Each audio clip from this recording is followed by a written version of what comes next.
Hey, how's it going, guys? In this video, I'm going to be reacting to the American Revolution. I'm actually going to learn about this in history next year, so this will be interesting for me. Holy smokes! Christopher Columbus, that is no way to address the King and Queen of Spain. What is wrong with you? Okay, so you know how we're looking for a new trade route to India, right? Right. And the Earth is round, right? Right. So I'm thinking we can just sail the other way around the planet, right? Yeah. So I set sail, right? Mm-hmm. And I reach India, right? Right. Wrong. Wrong. I did not reach India. I did not. All right, get to the point. Did you know there's a whole nother freaking continent out there? Okay, and you think I should care about this? Why? Oh, I'm sorry. Did I forget to mention there's gold everywhere? Gold? All they care about is the gold. Columbus landed in Central America in October 1492, and he had the time of his life. And by that I mean he went on a huge theft and murder spree. He stole gold, jewelry, people, and a hammock. And then he returned to show off all of his riches, including a few previously undiscovered items, such as tobacco, the pineapple, turkeys, and a hammock. Now I know what you're thinking, but oversimplified, Columbus didn't discover America, the Vikings did. And you'd be partially right. In the 11th century, Leif Erikson was the first European to land in America. But hey, if you love Vikings so much, then why don't you check out today's sponsor? Vikings War of Clans is a mobile game that was inspired by the famous strategy and RPG games of the 90s like Age of Empires and Civilization. Do you like building cities, collecting resources, training armies, joining a clan and going to war? Then my friends, Vikings War of Clans is for you. And what makes its world so addictive is that more than 20 million online players are constantly changing the way the game evolves by never-ending fighting over resources, forging new alliances, and competing in live events. Support my channel by downloading Vikings for free, only from my links in the description box below, and get the special bonus of 200 gold coins and a protective shield. Don't forget to look me up and join my Vikings clan under my nickname, Oversimplified. Now where was I?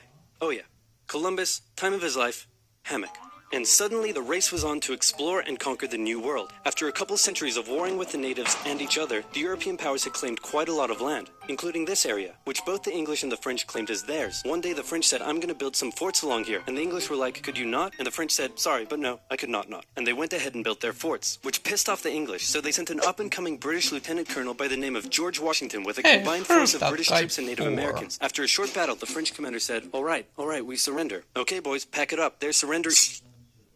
Oh, sorry, was I not meant to split his head open with a tomahawk? Don't worry. It's not like this will start a 7-year-long major global conflict. And what happened next was a 7-year-long major global conflict, which Great Britain won. At the peace negotiations, Spain gave up Florida, while France gave up all of its territories in North America. But Britain's victory came at a cost. A £60 million cost. They were now broke, in a lot of debt, and had to come up with some way to repay it. So they went to the colonies and said, okay, listen up. So a huge part of the war was spent protecting you from the French, and now we have no money because of it. So I'm not sure what you're saying here. Okay, so we spent a lot of money protecting you from the French, right? Right. And now we're broke. That certainly is a pickle. Listen to me. We spent all of our money protecting you, and now we need money. They don't know please what pay us back some money? at. No. Okay, we're just going to go ahead and tax you. In 1764, Britain introduced the Sugar Act, forcing the colonies to import sugar and molasses exclusively from the British and to pay duties on them. Then a year later, they introduced the extremely controversial Stamp Act, and it worked a little something like this. Hello, shopkeep. Hello, Mr. Bungleberry. Here's the deed for your new shack. Stamp. That'll be 3 pence, please. Wait, what was that? It's the new tax. I get a stamp on any paper or documentation I make, and you have to pay for it. Would you like to see this pamphlet that explains everything? Yes, please. Okay. Stamp. 2 pence, please. This is awful. You know what? Just give me a deck of cards so I can go gamble my pain away. Okay. No. Don't do it. Stamp. Maybe you should stop Obviously, asking the for colonists stuff, were like, mate. hey, my dudes, this new tax legislation right here, this is BS. Until now, they had enjoyed relative freedom to rule themselves, and now suddenly Britain was asserting its control. They were especially unhappy because they didn't have any representatives in the parliament that was levying taxes on them. So they protested. Orators gave fiery speeches. British goods were boycotted, and anyone loyal to the British found themselves increasingly harassed. The whole thing actually began to take quite a toll on British business, and after just a couple years, the British were forced to repeal the Stamp Act. But we still desperately need money. What should we do? We could try taxing the colonies. Great idea. Wait, didn't we literally just try that and it failed miserably? Man, look at me. I look fabulous. No Have you wonder ever seen you went such a crazy. handsome boy? No siree, Georgie. No way. You're the handsomest, smartest, most popular king that ever lived, and everybody likes you. You're doing such a good job. Your Majesty? Oh, you're still here. Get the hell out. So in didn't know 1766, the British made a fidget declaration spinners saying, we existed can in do the what we want because 1700s? we're in charge and you can all go suck it. Then they levied a whole bunch of new taxes on the Americans via import duties. Glass? There's a tax for that. Lead? There's a tax for that. Paper? Tea? Oil? There's a tax There's for a that. tax for that. And once again, the Americans boycotted British goods, British business felt the pinch, and the British had to back I know down. where this is All right, coming this is to. ridiculous. They're my colonies, and I have to be able to assert my control. Repeal all the new taxes except for the one on tea. Also send 1,000 troops to Boston to take control. Oh, and make the colonists pay for them. And as British troops arrived, the tension in that Boston was sounds palpable. familiar. You could cut it with a knife, and it was all about to come to a head. On March 5th, a band of local patriots began heckling a British guard at the customs house. More and more Americans joined in the heckling, while more British troops turned up in support of their comrade. Snowballs were thrown at the British. The snowballs turned to rocks, the rocks to oyster shells. The soldiers, outnumbered, panicked. One thing leads to another, and you can see where this is going. 5 civilians were killed. The Patriot press throughout the colonies declared the Boston Massacre an unwarranted crime committed against the people of Boston by the cruel British, and the anger continued to grow. A British revenue schooner that ran aground in Rhode Island was burned by the locals. When it came to light that the governor of Massachusetts supported the suppression of the colonists, his house was burned by the locals. And next, the colonists would set their sights on the remaining tax on tea.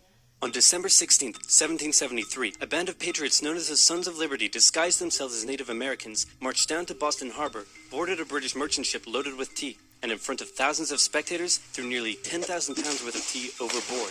Oh, so The that was British Boston were Tea disgusted, Party. and they punished Massachusetts with a vengeance. They dissolved its General Assembly, revoked their charter, and sent 3,000 more troops to occupy the city, meaning Boston It even and has a Massachusetts charter were now anyway. essentially under the direct rule of Great Britain. And oh boy, were the people pissed. The other colonies saw what was happening and worried they might be next. So they called a brain trust to decide what to do. 56 delegates from 12 colonies gathered and met in Philadelphia at the First Continental Congress, and the roll call read like a who's who of America's finest thinkers. I'm talking lawyers extraordinaire Johnny A. and Johnny J., experienced military commander George Washington, businessman and future alcoholic beverage Samuel Adams, fiery orator Patty H., guy who married a rich lady, Big J. Dickinson. And while they weren't present at the first Congress, soon names like James Madison, Benjamin Franklin, Thomas Jefferson, and much later Alexander Hamilton would all serve time in the Continental Congress. The question now, though, was what to do about the British. After much bitter debate and disagreement, What they to do eventually indeed. agreed on an amazing solution. They would simply ask the British to stop. Can you stop? No. It didn't work. Okay, then tell the local militias to start arming and be ready at a minute's notice. And across the colonies, these Minutemen stood ready for the beginning of the American Revolutionary War. Now, having your colonies in open rebellion is one thing. Once they start arming themselves, that's when it really hits the fan. So British General Thomas Gage ordered 700 troops from Boston out into the rebel-controlled Massachusetts countryside to destroy stores of arms and ammunition held by the rebels in Concord. The British set out in the middle of the night. Patriots including Paul Revere rode ahead to warn that the British were coming, giving the rebels time to prepare. The two sides met in Lexington as the sun began to rise. Kentucky? They faced off against each other, and in the confusion, somebody shot first. The shot heard around the world marked the beginning of the American War of Independence. The rebels were outnumbered and had to fall back to Concord as the British split up to search for rebel supplies. However, more and more Patriot rebels kept showing up, and this time it was the British who were outnumbered as more fighting kicked off in Concord. The most professional army in the world was forced to flee That back to also in Boston at the Kentucky? hands of local, poorly trained militiamen. And all along the British route back to Boston, embarrassing. Patriot rebels continued to gather and open fire I mean, on the the British retreating here are British. like When the America British in reached the Boston, Vietnam the War. rebel militias surrounded them. Boston and the British were now under siege as small land and naval skirmishes continued around the city. And the British would suffer another embarrassing blow, this time in upstate New York. Colonel Benedict Arnold concocted a plan to take the British stronghold Fort Ticonderoga, which held a large amount of guns and ammunition. He set off towards the fort alone, hoping to recruit men along the way, when he came across the Green Mountain Boys, led by Ethan Allen, who, as it turned out, had the exact same plan he did. So they decided to work together. But I'm in charge. No, I'm in charge. No, I'm in charge. No, I'm in charge. No, I'm in charge. This No, could I'm take in a charge. while. No, I'm in charge. This went on for some time, until the Green Mountain Boys threatened to go home, and Arnold had to concede. The group raided the fort at night while the Redcoats were asleep, and they caught them completely by surprise, taking the fort and all of its munitions with almost no resistance. Wow, great job, Ethan. Very impressive. By the way, what happened to that other guy we sent to take the fort? Who? Benedict Arnold. Never heard of him. Ooh. Ouch. What the fuck? Nobody knew what was going on. The colonies were in open What the rebellion, fuck? and for now, they Indeed. even seemed to be winning. So King George fired General Gage, replaced him with General William Howe, and ordered the rebellion to be put down immediately. Okay, the British are definitely going to retaliate for all of this, so we should probably put together a proper army. First, we need to pick a commander-in-chief, and I think we can all agree that that job should go to the man, the myth, the legend, George George Washington? My friends, I am humbled and honored that you would consider me for such an important role. I did not expect for this. All right, you've been showing up in a military uniform every day for the last 10 months. We all know you wanted this, so cut the crap, George. Really? Dude. 10 months? Uncool. So Washington began his journey up to Boston to take command of the newly established Continental Army, just as the British made their first major attempt to break the siege. They made plans to take the high ground on Bunker Hill, but spies warned the Continentals of the British plans, so they fortified Bunker Hill and set up defensive positions on nearby Breed's Hill. The day of the battle came, and as the British advanced, a barrage of Continental gunfire was opened up on them. Twice they tried to climb the hill, twice they were pushed back. The battle lasted 3 hours until the Continentals finally ran out of ammunition and had to retreat, allowing the British to take the hill. While technically a British victory, they suffered nearly 1,000 casualties to the Continentals' 400. The colonists showed the British that this wasn't just a rebellion, it was war, and they were ready for it. But one thing they weren't sure about was why they were fighting. While some radicals were starting to throw around the I word, most hoped to eventually repair their relationship with Great Britain. So they sent a letter to King George saying, "Hey man, looks like things aren't going your way. Remove the taxes and let's be friends? I'm gonna kick your ass." Send that to the colonies. Your Majesty, your handwriting is terrible. Are you sure? Just do it. What does it say? He's gonna lick my... That's not what he wanted to do. So for the remainder of the year, small engagements continued to occur around the colonies. The British burned down the towns of Falmouth, Massachusetts and Norfolk, Virginia as revenge for earlier anti-British incidents. These actions played right into the hands of patriot propaganda. Overseas, the British were seen as brutes, and the French and Spanish would soon begin sending supplies to the rebel cause. During this time, there was also minor fighting going on between patriot and loyalist militias in the southern colonies. Benedict Arnold was still on a mission to win some personal glory for himself, so he headed up an attempt to invade Canada in a two-pronged attack. The Continentals managed to capture some British forts and the city of Montreal, but a harsh snowstorm with some smallpox on the side saw them defeated and pushed back at Quebec City, and they were forced to retreat all the way to Fort Ticonderoga. And that story Speaking of is which, why Canada remember all those guns and is not part ammunition? of the USA. Well, this guy's got a plan for what to do with them. He uses oxen to drag 120,000 pounds of artillery for 2 months through the harsh winter, 300 miles all the way to Washington and his Continental Army surrounding Boston. Boom.